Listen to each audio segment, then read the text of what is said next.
Okay, good day class. Before we start, please stand up for the opening prayer. Okay, Angie, please lead the prayer in the name of the Father, of the Son, of the Holy Spirit. Amen. So now, before you're going to sit, please arrange your chairs and you may take your seat now, okay? So now class, I have here a classroom rules. 3 classroom rules. First, listen. If your teacher or classmate are talking, please listen, okay? Respect also your teacher and classmate. Third, do not answer me in chorus, okay? So now, I have here prepared a short video clip. This called Observe and Learn, okay? Okay, so now, from the video, what did you observe? Okay, you observe numbers. What else? Okay, you observe symbols. What symbols did you observe? Okay, addition and subtraction. Okay, class, let's proceed to our next activity. This activity called Math Detective.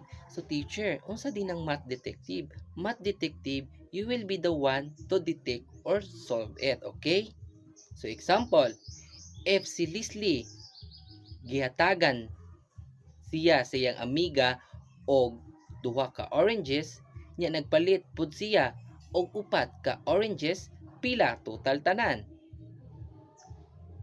Di ba ang total tanan 6 oranges? O, ingon anaon. So, let's proceed to our question number 1. Nasabdan ra ba?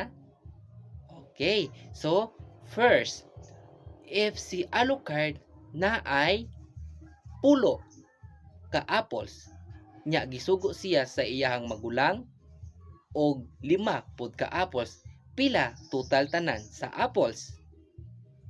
Okay, very good, Nel J. Naay 15 ka apples. So, sunod. If si Gusion naay duha ka payong, nya naay nang hulam niya og usa ka payong, pila ang payong na lang naa niya? Okay, naa siya'y usa na lang ka payong. So, sa activity nga ato ang gigama karon, unsa inyo ang nabantayan o what did you observe? Okay, nigamit og add. Unsa pa? Ni-apply usab og subtract. Okay, class, let's proceed to our next activity. This activity called Coin Connection Challenge. So, unsa din na siya, teacher? This activity will divided into 4. Dayon, si teacher mo provide ninyo og play money. Kay di ni siya mahimo nga activity kung wala mo'y magunitan like play money. Dapat mo gamit tag play money aron mas masabtan ninyo, okay? Since na-enjoy man mo sa activity while using play money, I will be asked questions, okay? So, why did you notice when you add money? Okay, very good. The amount becomes bigger. So next, why does the amount becomes bigger when you add money? Because we are putting more money together. Very good. So what happens to the money when you subtract? Okay, very good. The amount becomes smaller. How do you subtract money? Because we take away or spend money. Very good.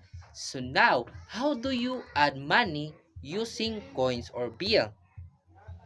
By very good.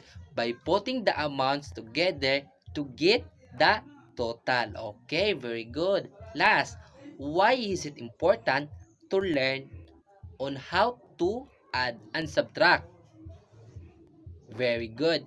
Is it important to know kung pila atong nagasto or pila sad ang nahibilin nato. Okay?